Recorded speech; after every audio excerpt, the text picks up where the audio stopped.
क्या एक प्राचीन प्रार्थना में आज की मॉडर्न जिंदगी की बड़ी से बड़ी परेशानियों को दूर करने की शक्ति हो सकती है? ये एक ऐसा सवाल है जो हमें आस्था और मनोविज्ञान के एक बहुत ही दिलचस्प मोड़ पर ले आता है। बिल्कुल। आज हमारे पास भक्ति की शक्ति नाम का एक सोर्स है और ये हनुमान चालीसा के 5 चमत्कारी लाभों का दावा करता है। अच्छा। और ये सिर्फ मन की शांति की बात नहीं कर रहा। ये सोर्स सीधे सीधे कहता है कि इस पाठ में डर से लेकर जीवन की बाधाओं और यहाँ तक कि ग्रहों के प्रभाव तक का समाधान छिपा है। ये तो बहुत बड़े दावे हैं। है ना?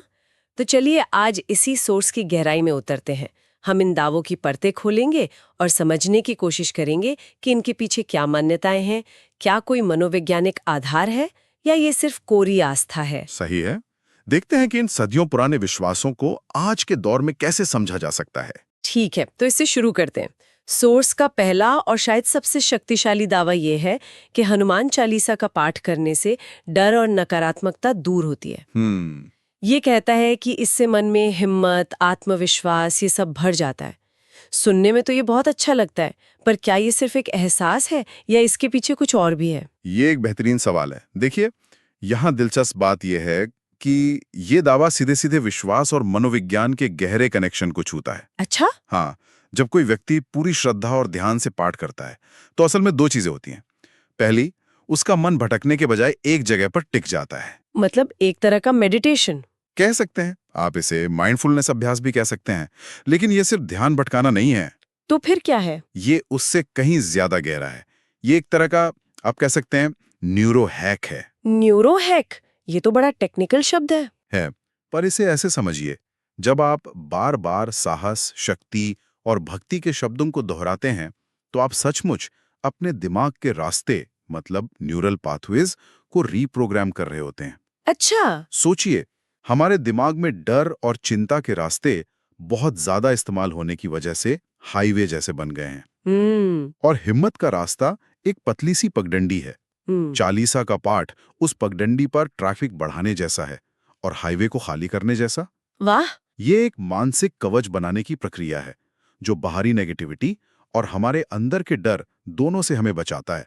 हिम्मत कोई बाहर से नहीं आती, वो अंदर ही है। ये अभ्यास उसे जगाता है। डर का हाईवे और हिम्मत की पगडंडी, ये एनालॉजी तो कमाल की है। मतलब ये एक तरह की मेंटल जिम है। बिल्कुल। ठीक है, तो इसने हमारे मन को तो मजबूत कर दिया, लेकिन सूरज का अगला दावा वो इससे भी एक कदम आगे है। बताइए। वो कहता है कि सच्चे मन से पाठ करने पर जीवन की असल मुश्किलें और बाधाएं वो धीरे धीरे कम होने लगती हैं। अब यहाँ मामला थोड़ा पेचीदा हो जाता है। ये एक बहुत बड़ा दावा है ना? बिल्कुल है। और यहीं पर हमें शाब्दिक अर्थ से थोड़ा ऊपर उठकर देखना होगा। मतलब? देखिए, सोर्स में सच्चे मन से पाठ करने पर बहुत जोर दिया गया है। हाँ। इसका मतलब सिर्फ शब्दों को रटना नहीं है, बल्कि एक मजबूत इरादे और विश्वास के साथ उस प्रक्रिया में डूब जाना है। ठीक है। जब किसी को यकीन हो जाता है कि कोई दिव्य शक्ति उसके साथ खड़ी है, तो उसे मुश्किलों से लड़ने की एक जबरदस्त अंदरूनी ताकत मिलती है। लेकिन इसमें एक खतरा नहीं है कि लोग असल दुनिया की समस्याओं को सुलझाने के बजाय सिर्फ प्रार्थना पर निर्भर हो जाएं? बहुत जरूरी मुद्दा उठाया आपने। जैसे मान लीजिए किसी की नौकरी चली गई तो वो नई नौकरी ढूंढने के बजाय सिर्फ पाठ करने बैठ जाए। वो संतुलन कहाँ है? देखिए, इसे ऐसे समझना होगा कि आस्था कर्म का विकल्प नहीं है। अच्छा। बल्कि कर्म के लिए ईंधन है। ईंधन? हाँ। ये विश्वास आपको हार मानने से रोकता है। जब आप बार बार कोशिश करके थक जाते हैं, तब ये आपको एक और कोशिश करने की हिम्मत देता है। हो सकता है बाहरी हालात तुरंत ना बदलें, मुश्किलें अपनी जगह बनी रहें, लेकिन उन मुश्किलों से निपटने का आपका नजरिया और आपकी क्षमता, उसमें जमीन आसमान का फर्क आ जाता है। तो ये कोई जादुई छड़ी नहीं है? नहीं। इसे ऐसे समझिए, ये कोई जादुई छड़ी नहीं है जो सड़क के गड्ढे भर दे। ये आपकी गाड़ी का वो बेहतरीन शॉक एब्जॉर्बर है जो गड्ढों में भी आपको टूटने नहीं देता और सफर जारी रखने की हिम्मत देता है। बिल्कुल। तो मुश्किलें शायद कम नहीं होती, उनसे जूझने की हमारी ताकत बढ़ जाती है। ये एक बहुत ही प्रैक्टिकल नजरिया है। मतलब शक्ति बाहर से नहीं, भीतर से ही आ रही है। सही पकड़ा आपने। और ये जो अंदरूनी ताकत की बात आपने की, शायद यही हमें अगले फायदे को समझने में मदद करेगी जो हमारे शारीरिक स्वास्थ्य से जुड़ा है। सोर्स का दावा है कि हनुमान जी की कृपा से शरीर और मन दोनों मजबूत होते हैं, स्वास्थ्य और ऊर्जा मिलती है। ये कैसे मुमकिन है? पता है, ये बात आज की साइंस से कितनी मिलती जुलती है, कैसे? जिसे हम माइंड बॉडी कनेक्शन कहते हैं। ये दावा बिल्कुल वही बात कह रहा है, बस अलग शब्दों में। अच्छा। आज हम ये साइंटिफिकली जानते हैं कि लंबे समय तक का तनाव, चिंता और नेगेटिव भावनाएं हमारे शरीर पर कहर ढाती हैं। ये हमारे इम्यून सिस्टम को कमजोर करती हैं, हार्मोन्स का बैलेंस बिगाड़ती हैं और हर वक्त थका हुआ महसूस कराती है। बिल्कुल। तो आप कह रहे हैं कि ये कोई चमत्कार नहीं बल्कि बायोकेमिस्ट्री है? हाँ कि प्रार्थना एक तरह से हमारे शरीर के अंदर का केमिकल बैलेंस बदल देती है? हाँ बिल्कुल। आप इसे ऐसे समझ सकती हैं कि हमारा मन हमारे शरीर का अपना फार्मासिस्ट है। दिलचस्प। जब हम तनाव में होते हैं तो ये कॉर्टिसोल जैसे स्ट्रेस हार्मोन्स रिलीज करता है, जो शरीर के लिए जहर की तरह है। और प्रार्थना? वहीं नियमित प्रार्थना या ध्यान, जैसे कि चालीसा का पाठ, हमारे नर्वस सिस्टम को रिलैक्स मोड में डाल देता है। इससे तनाव वाले हार्मोन्स कम होते हैं और शरीर को खुद को हील करने का, रिपेयर करने का मौका मिलता है।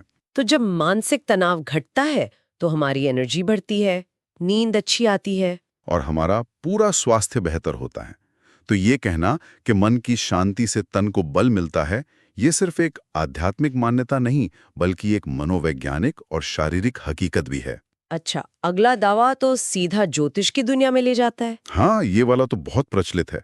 मुझे हमेशा से ये जानने की उत्सुकता रही है कि भक्ति और ग्रहों के बीच ये कनेक्शन कैसे बना।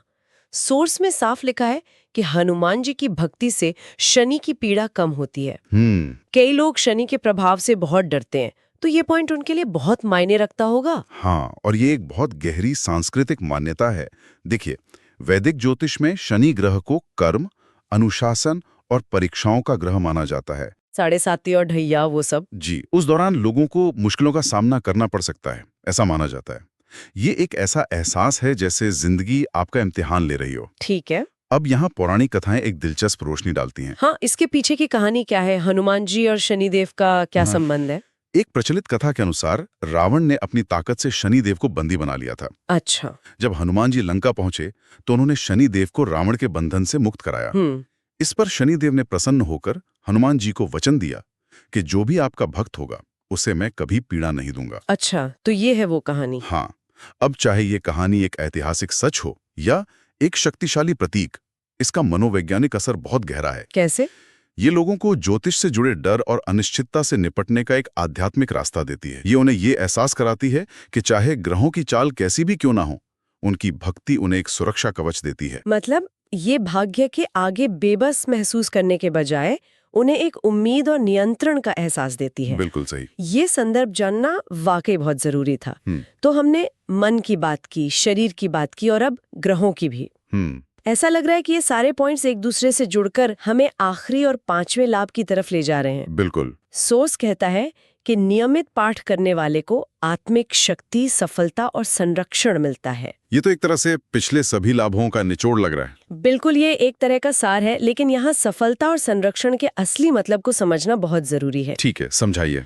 जब सोर्स सफलता की बात करता है तो उसका मतलब सिर्फ बैंक बैलेंस या प्रमोशन नहीं है। तो फिर क्या है? उसका गहरा मतलब है मन की स्पष्टता, मतलब क्लैरिटी ऑफ थॉट।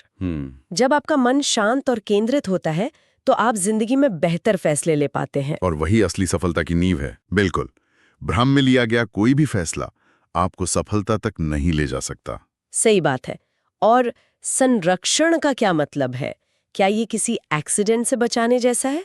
बाहरी खतरों से ज्यादा ये आंतरिक खतरों से संरक्षण है। आंतरिक खतरे? हाँ, इसका असली मतलब है निराशा, भ्रम, मकसद की कमी और आत्मसंदेह जैसी अंदरूनी नेगेटिविटी से बचाओ।